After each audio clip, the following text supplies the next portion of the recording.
నమస్తే, welcome to business weekend. Festival season లో అమ్మకాలను పెంచుకునేందుకు కార్ల కంపెనీలు పోటీ పడి కొత్త మోడళ్లను మార్కెట్లోకి విడుదల చేస్తున్నాయి.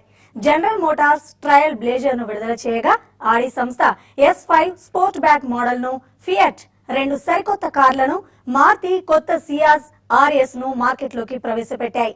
ఆ వివరాలు ఇప్పుడు చూద్దాం.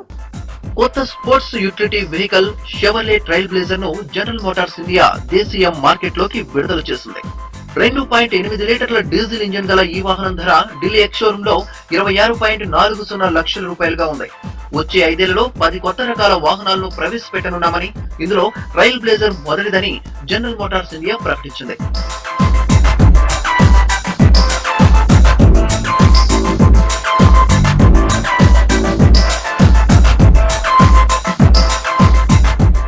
అత్యాధునిక ఇన్ఫోటైన్మెంట్ సిస్టమ్స్ కలిగిన S5 స్పోర్ట్స్ బ్యాక్ మోడల్ ను దేశీయ విపణిలోకి ఆడి విడుదల చేసింది. 5 డోర్లు కలిగిన S5 స్పోర్ట్స్ బ్యాక్ ధర ఢిల్లీ ఎక్స్ షోరూమ్ లో 66.95 లక్షల రూపాయలు. దేశంలో పలు అగ్రగామి మోడళ్లను విడుదల చేయడంలో తమ సంస్థ ముందు వరుసలో ఉందని ఈ సందర్భంగా ఆడి ప్రకటించింది.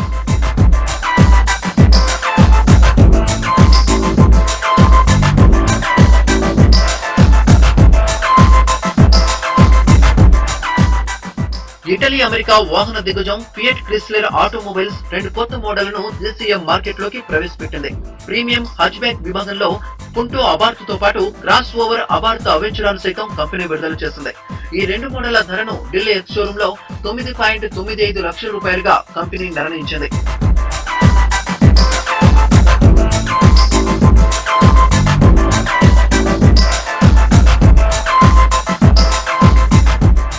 సెడాన్ శ్రేణికి చెందిన కొత్త సియాజ్ RS ను మార్కెట్ లోకి మారుతి సుజుకి విడుదల చేసింది. మధ్య శ్రేణి సెడాన్ విభాగంలో తమ స్థానాన్ని మరింత బలోపేతం చేయడానికి సియాజ్ RS ఉపయోగపడుతుందని కంపెనీ అంచనా వేస్తోంది. డ్యూయల్ ఎయిర్ బ్యాగ్లు, యాంటీ లాక్ బ్రేకింగ్ సిస్టమ్ వంటి అధునాతన సదుపాయాలను ఈ కారు కలిగి ఉంది. ఢిల్లీ ఎక్స్ షోరూమ్ లో పెట్రోల్ వేరియంట్ 9.2 లక్షలు, హైబ్రిడ్ డీజిల్ 10.28 లక్షల రూపాయలుగా ఉంది. బ్యాంకింగ్ రంగంలో మారుతున్న పరిస్థితులకు అనుగుణంగా త్వరలోనే ఐటీ కోసం ప్రత్యేక సబ్సిడరీ సంస్థను ఏర్పాటు చేయనున్నట్లు RBI ప్రకటించింది. ఇప్పటికే బ్యాంకులు ఇన్ఫర్మేషన్ టెక్నాలజీని వినియోగిస్తున్నా దానికి తగ్గట్టుగా ఖాతాదారులకు చౌక సేవలు అందుబాటులోకి రాలేదని RBI తెలిపింది. బ్యాంకింగ్ రంగంలో సురక్షితమైన ఐటీ వినియోగాన్ని పెంచుకోవడానికి ప్రత్యేకంగా ఒక సబ్సిడరీని ఏర్పాటు చేసే యోచనలో ఉన్నట్లు, ఇది వచ్చే 8 నెలల్లో కార్యకలాపాలను ప్రారంభించనున్నట్లు వెల్లడించింది. ఇతర దేశాలతో పోలిస్తే ఇప్పటికీ దేశీయ బ్యాంకింగ్ రంగంలో ఐటీ వినియోగం చాలా తక్కువగా ఉందని, దీన్ని మరింత పెంచుకోవడానికి అపార అవకాశాలున్నాయని RBI తెలిపింది. దుబాయ్ రియాలిటీ రంగంలో పెట్టుబడులు పెట్టేందుకు భారతీయులు ఆసక్తి చూపుతున్నారు. ఈ ఆర్థిక సంవత్సరం తొలి 6 నెలల్లో దుబాయ్ రియల్ ఎస్టేట్ రంగంలో భారతీయులు దాదాపు $200 కోట్ల ఇన్వెస్ట్ చేశారు. దుబాయ్లో అద్దె ఆదాయంపై ఎలాంటి పన్నులు లేకపోవడం, భూములు, స్థలాల ధరలు తక్కువగా ఉండడంతో దుబాయ్ రియాలిటీ రంగంలో భారతీయులు అధిక పెట్టుబడులు పెడుతున్నారు. అద్దెలు, రీసేల్ ద్వారా లబ్ధి పొందేందుకు కొనుగోలుదారులు ఆసక్తి చూపడంతో ఈ ఏడాది ఇప్పటి వరకు 3017 లావాదేవీలు జరిగాయి.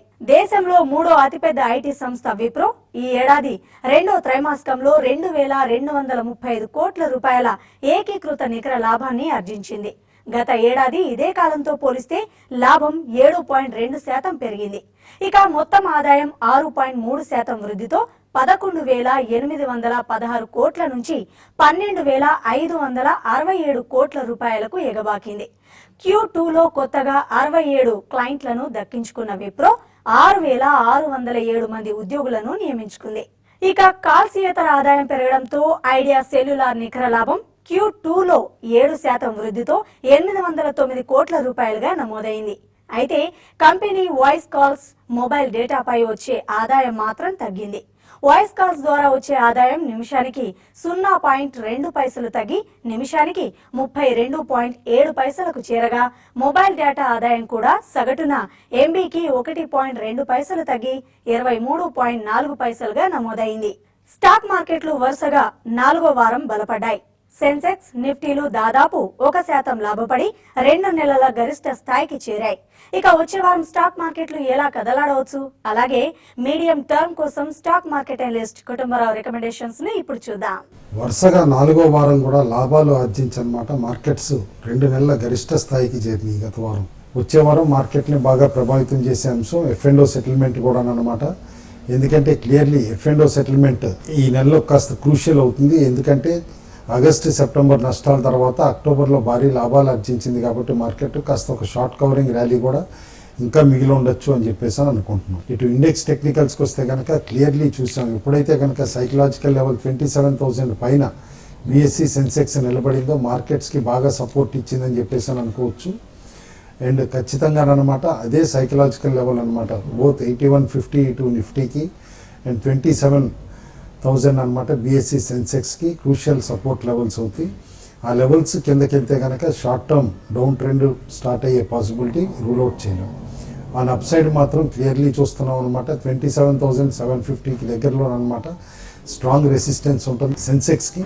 ఆ తర్వాత సైకలాజికల్ లెవెల్ 28,000 క్రూషియల్ రెసిస్టెన్స్ అని చెప్పేసి కూడా అనుకోవచ్చు.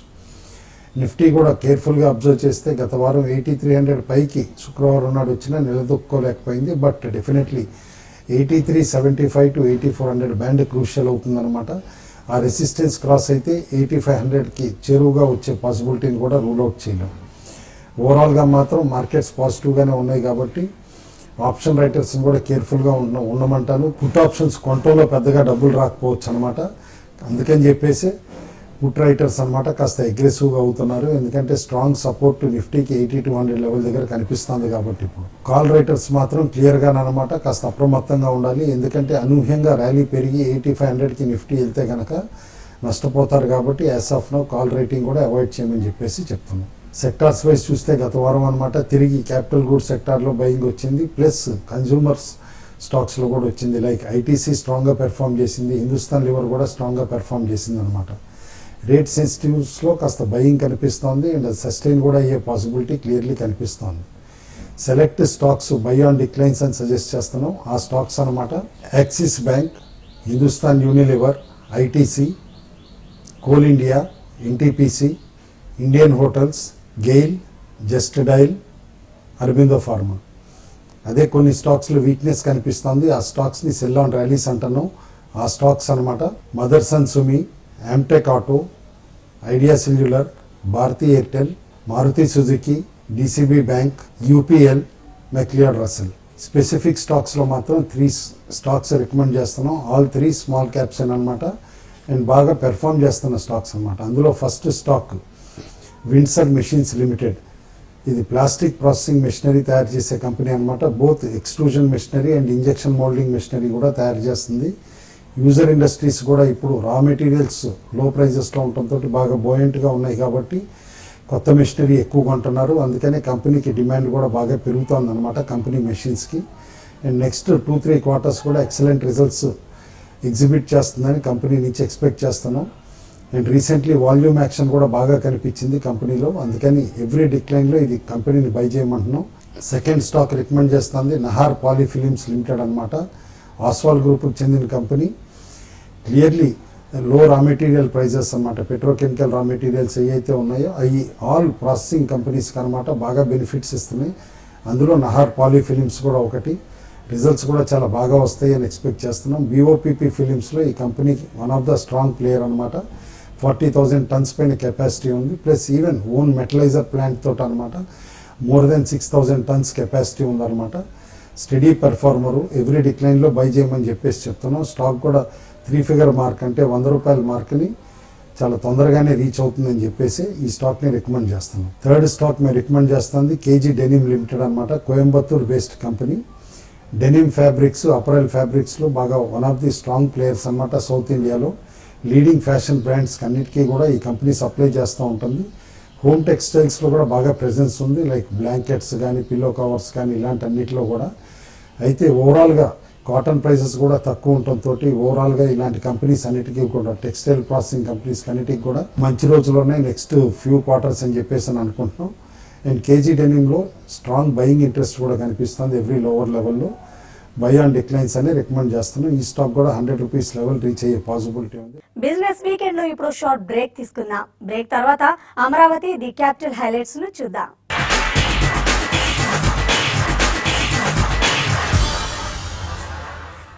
Welcome back to business weekend.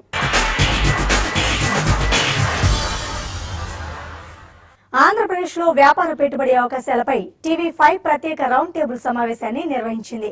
Vijayawada Mogalrajapuram వేదికగా జరిగిన ఈ సమావేశానికి తెలుగు రాష్ట్రాల్లోని వ్యాపార పారిశ్రామిక దిగ్గజాలు హాజరయ్యారు. అమరావతి ది క్యాపిటల్ హైలైట్స్ ను ఇప్పుడు చూద్దాం.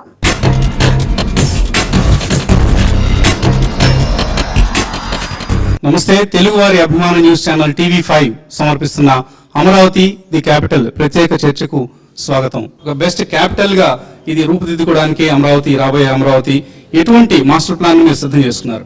వితౌట్ క్యాపిటల్ ఒక అగ్రికల్చరల్ బేస్డ్ ఎకానమీలో ఒక రాజధాని కట్టాలంటే ఆ రాజధాని అన్ని విధాలా ఉపయోగకరంగా ఉండేటట్టు కట్టాలి. కాబట్టి ప్రస్తుత గ్లోబల్ కండిషన్స్ దాన్ని బట్టి కూడా 8 ఇంటిగ్రల్ పార్ట్స్ అన్నమాట సిటీలోనే చేస్తారు. లైక్ ఎడ్యుకేషన్కి ఒకటి, హెల్త్కి ఒకటి, ఫైనాన్స్కి ఒకటి, ఇటు ఎంటర్టైన్మెంట్కి ఒకటి, ప్రతిదీ కూడా అన్నమాట రాజధానిని డిజైన్ చేయడం జరిగింది, రాజధానిని ప్లానింగ్ చేయడం జరిగింది.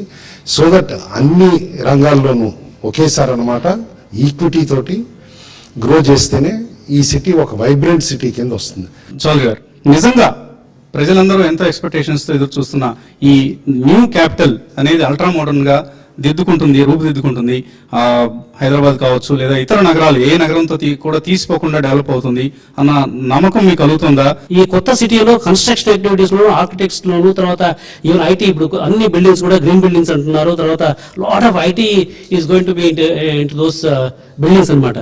సో వీళ్ళందరికీ కూడా ఉద్యోగ అవకాశాలు అక్కడ క్రియేట్ చేయబోతున్నాయి. పబ్లిసిటీ, మార్కెటింగ్ ఈ కొత్త రాష్ట్రానికి చాలా అవసరము.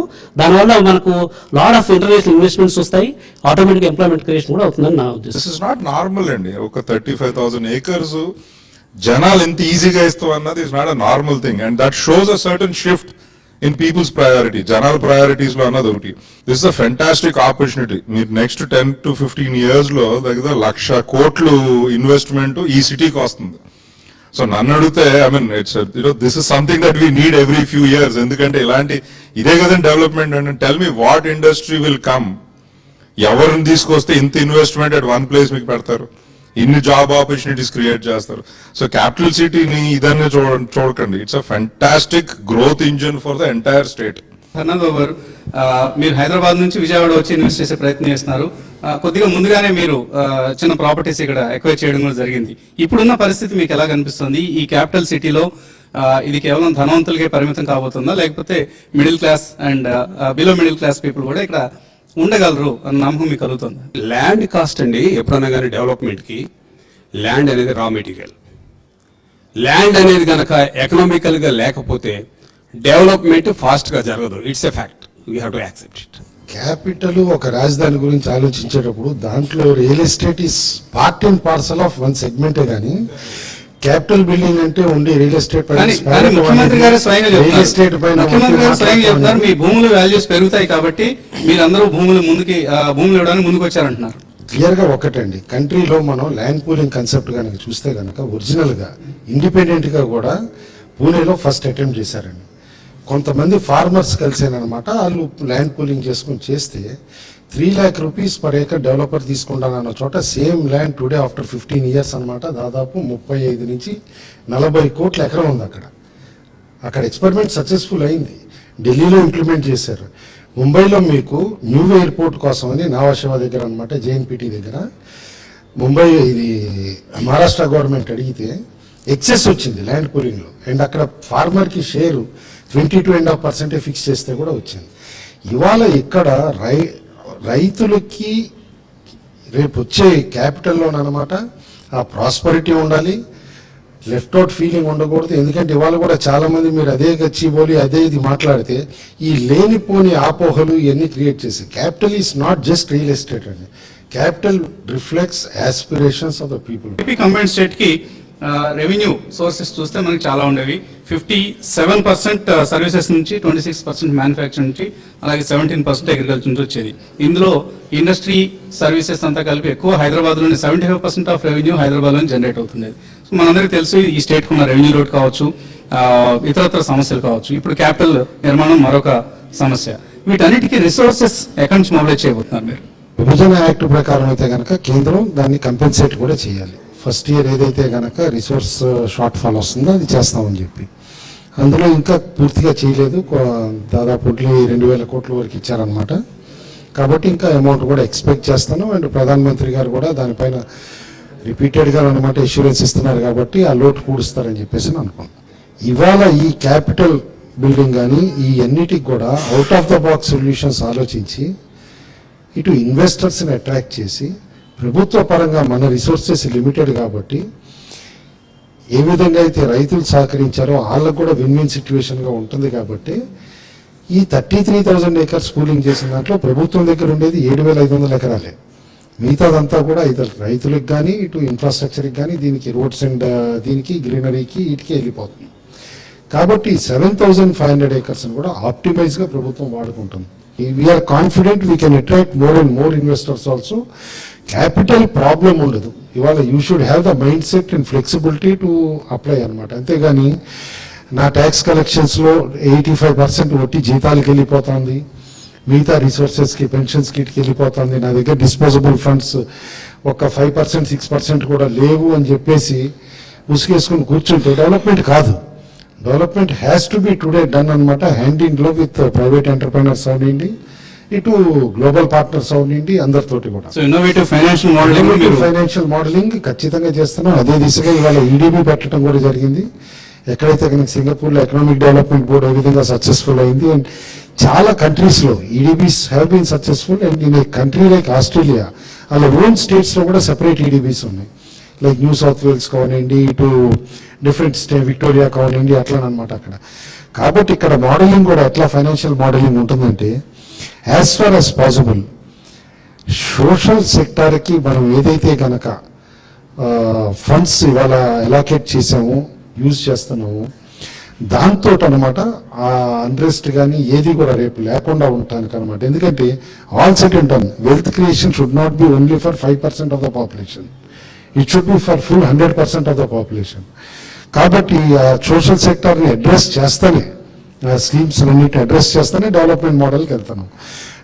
డెవలప్మెంట్ మోడల్లో ఈక్విటీ పార్టిసిపేషన్ కూడా ఎక్కువ ఉంటుంది ఈసారి ప్రభుత్వం దగ్గర నుంచి. కాబట్టి అనమాట ఫ్యూచర్లో ఏంటంటే నెక్స్ట్ జనరేషన్ ఆఫ్ పీపుల్ కూడా వెల్త్ క్రియేట్ చేయాలి.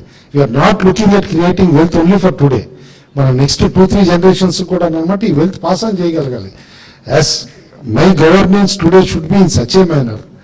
ముఖ్యమంత్రి గారు రెగ్యులర్గా చెప్తారు ఫ్యూచర్ జనరేషన్స్ గుర్తుంచుకోవాలి. మనం అందరికీ పిజ్జా బర్గర్ కల్చర్ లాగా ఇక్కడ రాజధాని వస్తూ ఉంటే నాకు ఓవర్ నైట్ ఇక్కడ ఏమొస్తుంది అనే కంపారిజన్ మాత్రం చేయొద్దని అంటాను. ఎందుకంటే రోడ్ మ్యాప్ ప్రతి డీసెంట్రలైజ్ డెవలప్మెంట్ ముందు ఖచ్చితంగా అవుతుంది. ఓకే అండి, చాలా ఫ్రూట్ఫుల్ గా జరిగింది ఈ చర్చ.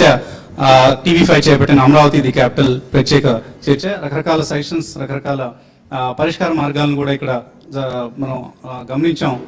ప్రభుత్వ ప్రతినిధి కుటుంబరావు గారు ఉన్నారు కాబట్టి ఆయన ఇక్కడ ఈ చర్చలో జరిగిన అంశాలన్నింటినీ ప్రభుత్వం దృష్టికి తీసుకెళ్తారు. వీటన్నిటికీ పరిష్కార మార్గాలు ఆయన మనకు సాధించి తీరుతారన్న నమ్మకంతో ఈ చర్చను ఇంతటితో ముగిస్తున్నాం.